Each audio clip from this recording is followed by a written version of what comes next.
My name is Richard Tamayo, and I'm a retired New York City police detective. I'm also the senior pastor of God's Army here in Arizona. And I'd like to make a comment about Logan Paul's emotional state and why he reacted the way he did to an individual that he found hung in the woods. Now, I'll tell you a story that happened to me when I was about his age. And it was a couple of us who were all friends. One of our friends had passed away, and we were at the funeral home. And we were all mourning. It was a very sad situation. And one of our friends happened to lean up against the wall, and the light switch, he flipped the light switch off, and all the lights went off in the funeral home.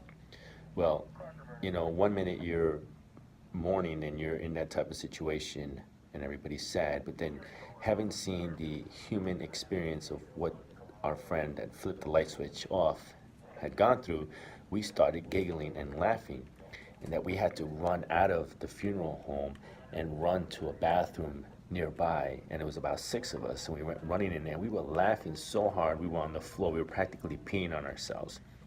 So why is it that one minute we're mourning for a fellow friend that had just passed away, but then the next second we're laughing and peeing on ourselves practically because of what had just happened? It doesn't mean that we weren't humane, or we didn't care, or we were animals or monsters because we laughed. It's like flipping a station. You could be watching TV one minute, you could be watching something funny, and flip the station and be watching something sad, flip another station and be watching something horrible.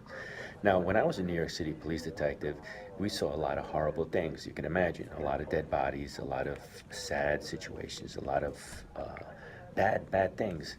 And so a lot of times cops would joke around. It was a way to kind of like block out the evil and the crisis in the world that we have. You know, there's so many things going on bad out there that if we just allowed ourselves to just keep sucking it in and not have a way to vent out and try to put a shield up, that we would be just torn apart because of all the nasty and evil things that we see. So Logan Paul should be excused. He's a young man, has never experienced something like that. He was just flipping his emotional stages. You know, one minute he's shocked at what he's seeing, and then the next minute he's laughing. But it doesn't mean that he's not human. It doesn't mean that he's a monster. It doesn't mean that we should all judge him and penalize him for it.